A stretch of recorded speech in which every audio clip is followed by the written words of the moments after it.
नमस्कार, मी अर्पिता आराध्य मराठी रेसिपीमध्ये आपणा सर्वांचे स्वागत करते।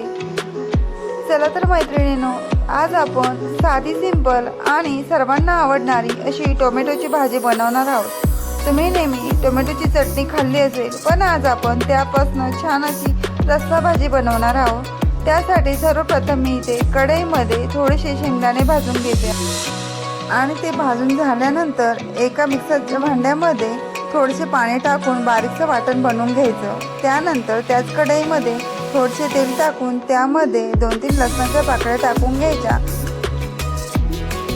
त्यानंतर त्यामध्ये जिरे मोहरीची फोडणी द्यायची आणि बारीक केलेले टोमॅटो त्यामध्ये टाकून घ्यायचे।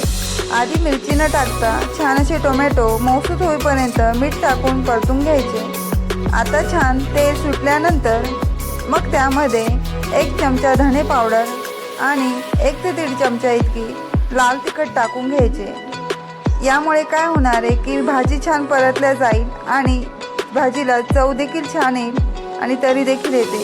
कुठलीही भाजी बनवताना ती जर तेलामध्ये भाजी टाकून आणि मीठ टाकून व्यवस्थित परतून घेतली तर त्या भाजीला तरी छान येते आणि भाजीला चव देखील छान येते।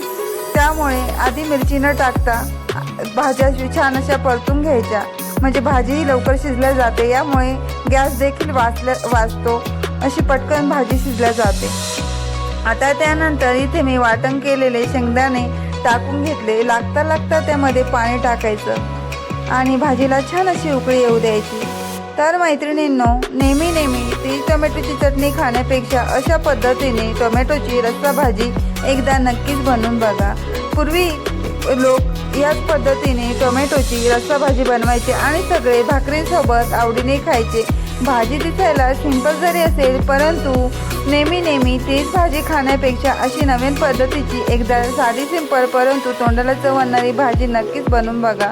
आता त्यानंतर इथे मी गूळ टाकून घेतला आहे। गुळामुळे भाजी छान अशी आंबट, गोड, तिखट या चवीची होणार आहे। हे बघा, अगदी चवीदार आणि होणार तिखट, गोड, आंबट अशी जर चव असेल तर चपात्या नक्कीच आपण जास्त खाऊ। तर मैत्रिणींनो, अशी एकदा साधी सिंपल परंतु तोंडाला चव आणणारी भाजी नक्की बनवून बघा। जेव्हा घरामध्ये भाजीला काही नसेल तेव्हा तुम्ही अशा 2 टोमॅटो जरी असल्या तरी त्यापासून छान असा स्वयंपाक बनवू शकता आणि त्यासोबत कुठल्याही प्रकारची जर एक चटणी असेल तर नक्कीच जेवण आपलं अप्रतिमच होणार। तर ही भाजी आपण चपाती आणि भातासोबत अगदी आवडीने खाऊ शकतो। भाकरी असेल तर आणखीनच अप्रतिमच जेवण होणार। तर अशा साध्या सिंपल आणि तोंडाला चव आणणाऱ्या नवनवीन रेसिपी बघण्यासाठी चॅनलला लाईक, शेअर, सबस्क्राईब करायला विसरू नका।